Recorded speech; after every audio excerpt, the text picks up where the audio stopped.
Puede que la segunda oleada no sea en octubre, sino en julio. Esto ha dicho una de las voces más autorizadas para hablar del coronavirus en nuestro país, y estas palabras son una advertencia muy rigurosa para no bajar la guardia. Es Margarita del Val, viróloga e inmunóloga del CSIC, que coordina la plataforma Salud Global con 200 grupos de investigación trabajando contra la COVID-19. Muy buenos días, bienvenido. Muchas gracias por atendernos. Muy buenos días, encantada de estar con ustedes. ¿La subida de las temperaturas no está atenuando la propagación del virus, entonces, en relación con la afirmación que mencionaba antes? Bueno, la está atenuando. Si la atenúa, que todavía no lo sabemos porque no ha subido realmente, si la atenúa es de una manera mínima, porque hemos visto que desde el principio, en zonas que están en el Ecuador y en zonas que están en el hemisferio sur, que eran más cálidas que aquí, se estaba multiplicando el virus también. O sea que no nos podemos confiar en absoluto en que la atenuación va a ser suficiente para contrarrestar lo fundamental que está permitiendo la multiplicación del virus.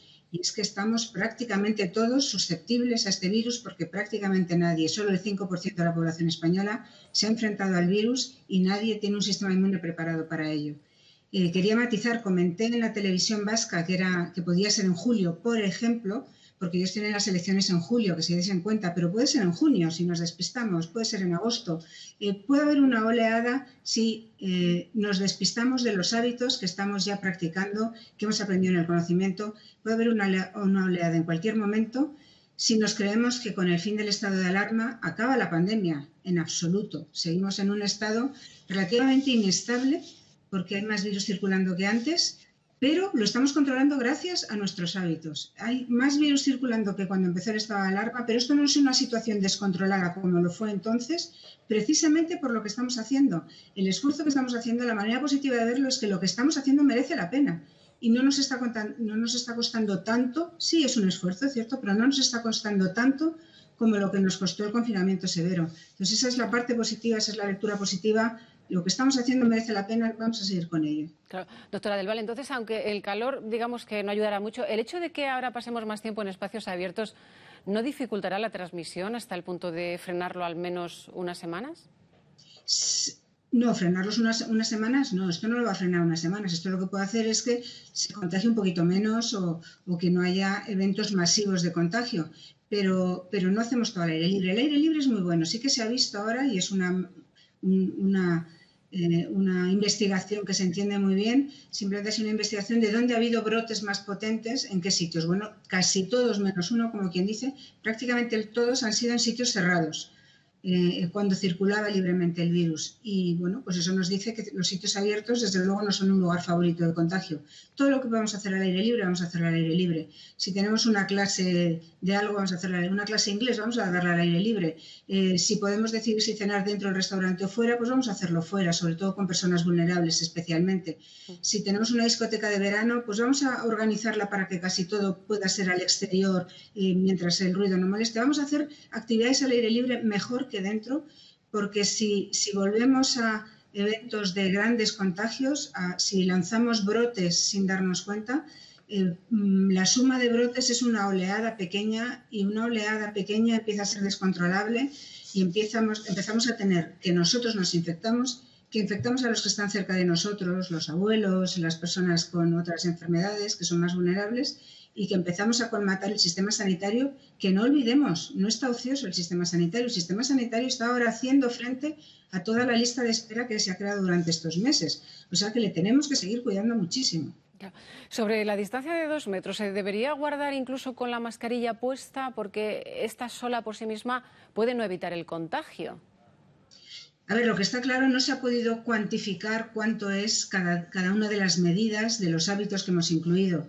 Incluyo el teletrabajo. Insto a que mantengan el teletrabajo, por favor, para que haya menos aglomeraciones también en el exterior. No se sabe cuánto contribuye cada cosa, pero lo que sí que se sabe es que en los sitios que se ha instaurado una sola medida no vale. Es el conjunto de todas las que hacen algo. El conjunto de todas sumado a no estar demasiado tiempo con la misma gente en un espacio cerrado, que no esté bien ventilado, que no tenga un sistema o bien ventilado o un sistema de aire acondicionado con conexión desde el exterior, no reciclando, ¿vale? Entonces, este tipo de cosas, el tiempo transcurrido también es importante, ha sido el último mensaje que quería mandar. Entonces, todo este tipo de cosas sumadas hacen que realmente el contagio vale a los niveles en que estamos ahora. Y los niveles que estamos ahora, les quiero comentar, es que el número de casos nuevos es estable. Hay más casos nuevos, hay más casos activos ahora de los que había antes del estado de alarma. Insisto, hay más casos activos, y esto lo ha medido el Instituto de Salud Carlos III. Hay más gente con la PCR positiva recién diagnosticada de lo que había antes, por lo tanto, más potenciales personas contagiando, y muchas de ellas son asintomáticas, ya sabemos. Hay más personas contagiando que antes. Pero el conjunto de estas medidas va a permitir que la transmisión sea como de 1 a 1, más o menos. Se mantiene el número de casos. Según se extingue y se cura un caso, aparece uno nuevo. Está habiendo contagio, pero estamos estables. Esto es lo que hay que mantener. No podemos dejar que se vaya. Y sabemos que estamos así porque enseguida surgen brotes. Hay que controlarlos. El caso, por ejemplo, del brote en una planta cárnica de Alemania, que ha supuesto la aparición de más de 600 casos detectados. ¿En ese brote influyen las condiciones de trabajo en una planta por la humedad y por el frío? No sé cuáles son exactamente las que influyen, pero claramente en las plantas de procesado de carne ha habido ya muchos brotes en varios países del mundo. Claramente tienen que controlar qué es lo que está ocurriendo y establecer un protocolo muy claro y averiguar cuál es el paso más crítico en el que ocurre este contagio, que no ocurre en otras fábricas de procesado que tienen condiciones similares. Tendrán que ver qué es lo que es, claramente, porque ya hay bastantes casos. No son los que sean 600, es que eran 2/3 partes de las personas que han analizado, o sea, todos casi, muchos. Sí. Doctora Del Valle, ¿por qué una aplicación móvil puede ser muy útil para atajar los rebrotes? Bueno, pues porque, por ejemplo, en este caso de la planta de procesado, se ha procesado a todos los trabajadores, se ha analizado a los trabajadores que eran contactos claros, se ha analizado a las familias que eran contactos claros, y estos contactos claros se saben, se han cerrado los colegios, ¿no?, de la zona, me parece, porque sí, los niños también se han cerrado, sí. Otra manera de transmitir, de difundir el brote. Pero el punto es que otras actividades que se hagan en las cuales uno no sabe con quién se ha contactado, solo las puede detectar una aplicación. Si yo he ido en transporte público a trabajar en esa planta de procesado, no sé con qué personas he interaccionado, por mucho que yo limite el intervalo horario en el que he estado, nunca se les logrará localizar realmente.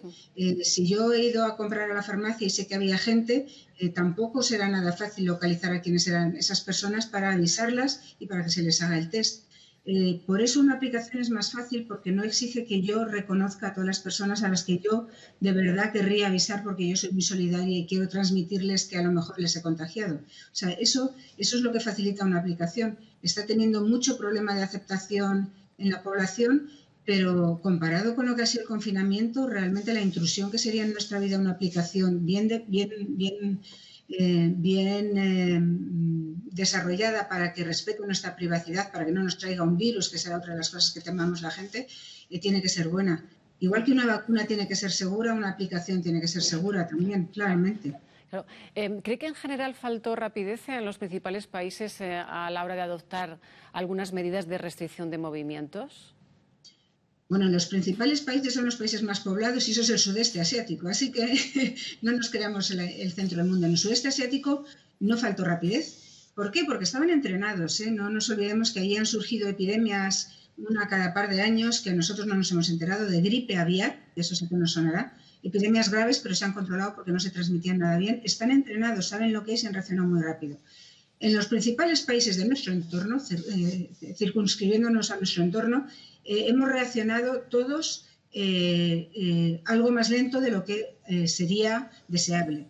Hemos reaccionado más lento porque no nos lo podíamos creer, nuestras estructuras no estaban entrenadas y nosotros mismos como sociedad no lo estábamos aceptando.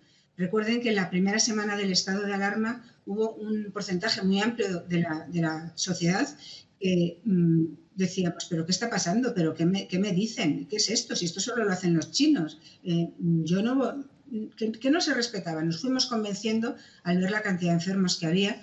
Esto que no hemos visto los muertos en los medios de comunicación, pero ha sido absolutamente dramático. O sea, los 20 y tantos mil o bien 40.000 muertos como consecuencia de la pandemia, no directamente por el virus, pero como consecuencia de la pandemia, no son solo números, han sido muchos muertos.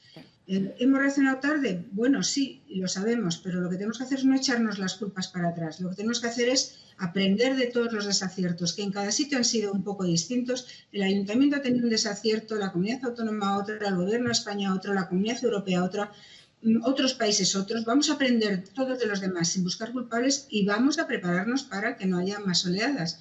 Depende de nosotros, tenemos que seguir. Y sobre todo no nos podemos creer que el día 21 por la noche desaparece la pandemia. No se acabó la pandemia, estamos en una situación que la estamos controlando gracias a nuestros hábitos. Atención, hay que mantenerlos. Claro, mencionaba antes la baja inmunidad que tenemos ahora mismo los españoles, solamente de un 5%, no hay inmunidad de grupo. ¿Se puede descartar que haya más población con anticuerpos porque han pasado la infección pero no se les ha detectado porque no se les ha hecho ningún test? No, porque esto es como una encuesta, o sea, puede haber una población superior que tiene anticuerpos, pero que los tests actuales no los detectan porque todavía no son perfectos. Se tarda tiempo en hacer tests adecuados para una enfermedad nueva. Con el SIDA se tardó bastante tiempo, no solo unos cuantos meses como ahora. Mejorarán los test de diagnóstico, serán más sensibles. Y a lo mejor en lugar de haber un 5% positivos, pues imaginemos que exagerando, hay un 10%. Bueno, pero es que seguiremos el 90% vulnerables. Eso no cambia en absoluto las consecuencias de los resultados. Y no, porque se han hecho pocos tests, no. Se ha hecho unos tests a un número altísimo de la población, muy, muy superior a el número de la población con el que se hacen las encuestas de las elecciones generales. Es lo mismo. Esto es como una encuesta experimental de determinación de los anticuerpos en personas y ha sido en una cantidad de personas muy, muy superior a la que se hace. Vamos, han sido como 60.000 personas y las encuestas a veces se hacen en 1.000, 2.000, 3.000 personas para las elecciones generales. Y, bueno, a veces fallan, ¿no? Pero en distintas comunidades se ha intentado que el número de personas representativas de esas comunidades sea suficiente para sacar bastantes conclusiones. Claro. No se ha hecho a pocas personas. Es un estudio que realmente es un modelo en el mundo. Está muy bien hecho. Sí. Doctora, la comunidad... datos y ojalá los compartieran más los datos con toda la población. Al final es un estudio financiado públicamente y en particular que los compartieran con los investigadores. Tienen muchísima información, es un estudio muy bien hecho. Yo me alegro de que lo estén haciendo. Doctora, ¿la comunidad científica ha comprobado ya de una forma fehaciente que este virus muta muy poco en comparación con otros, como el de la gripe? Sí, muta poco. Tiene una capacidad de mutar inferior al virus de la gripe porque es capaz de corregir sus errores. Mutar quiere decir cometer un error cuando hago una copia. Es como si tuviésemos un texto y lo copiásemos a mano, de vez en cuando hacemos algún error, ¿no? Bueno, pues esto es lo que ocurre siempre que se copia el material genético, que es nuestro libro de instrucciones. Este virus tiene un corrector de errores y, por lo tanto, comete menos errores, como 10 veces menos se calcula que el virus de la gripe. Y además, en vida real, ahora el virus que está circulando, ¿está mutando menos? Sí, está mutando menos. Se han analizado la secuencia completa de muchos genes, de muchos aislados de virus por todo el mundo, se comparte entre todos los investigadores y está mutando muy poquito. Se pueden detectar, es casi suficiente para trazar los movimientos, permite trazar que el virus se ha movido mucho entre España y Reino Unido, por ejemplo, o que ha habido mucho contacto de Madrid, Barcelona, Valencia, irradiando hacia otros sitios, por ejemplo, pero eso nos vale para trazarlo, pero no para asustarnos en absoluto. Es un virus que muta poco. Desde el punto de vista de la vacuna, y de los antivirales, esto son buenas noticias para nosotros. ¿Eso significa, como usted menciona, que viene bien a la hora de encontrar una vacuna que la podamos tener a finales de año, por ejemplo? No, eso significa que cuando tengamos la vacuna, que no sabemos cuándo es probable que sea eficaz durante más tiempo, no que haya que cambiarla cada año como la gripe. Claro. Esto no quiere decir que la vamos a tener pronto, quiere decir que será la misma durante bastantes temporadas, probablemente. Una vez que encontremos una buena, porque a lo mejor la primera que encontramos no es la mejor, vamos a por varias vacunas, no vamos a por la vacuna, vamos a por las vacunas. Por eso España también está en este caminar junto de toda la investigación mundial. España también quiere tener alguna vacuna que sea buena, útil y además vamos con algunas muy completas y muy buenas. ¿Cuándo la vamos a tener? No lo sabemos. Esto, el que mute o no mute, no afecta a cuándo la vamos a tener. Hay algunas compañías que anuncian que a final de año, pero serán pocas dosis las que se tengan a final de año. No nos creamos que nos van a llegar a todo el mundo, porque además, aunque nos lleguen a España, que hay tratados internacionales para que no haya una desigualdad en la distribución de las vacunas, aunque nos lleguen a España, empezarán por los grupos de riesgo, obviamente. Se empezará a vacunar a los más de riesgo, son los más vulnerables, y los sanitarios y todas las personas implicadas en emergencias, que ahora sabemos quiénes son, ¿no? Claro. Doctora, y en cuanto a tratamientos, ¿la dexametasona es el tratamiento que estábamos esperando? ¿Supone que va a salvar muchas vidas? No. Vamos a ver, la dexametasona y fármacos parecidos que lo que hacen es parar la inflamación extrema que se da continuadamente al final de la enfermedad y que lleva a una extrema gravedad a algunos pacientes, pues este tipo de fármacos se han estado usando en la clínica desde el primer día. Al final, cuando ya en pacientes muy graves se usaban este tipo de fármacos que son inmunosupresores, es decir, que suprimen la inflamación, que es parte de la respuesta inmunitaria. Una parte indeseada porque se acumula. Al principio es muy buena la inflamación, pero cuando permanece tanto tiempo acaba dañando. Bueno, pues este tipo de fármacos se han usado espontáneamente por los médicos desde el principio.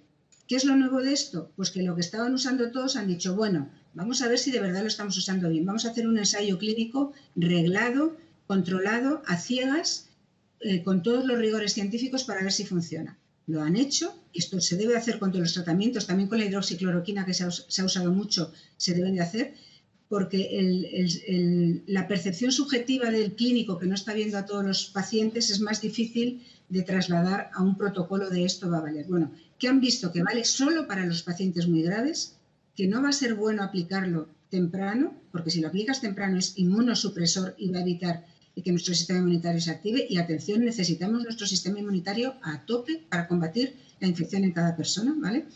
Entonces, han averiguado a quién les beneficia que sean los muy graves y cuándo, en qué momento y en qué condiciones.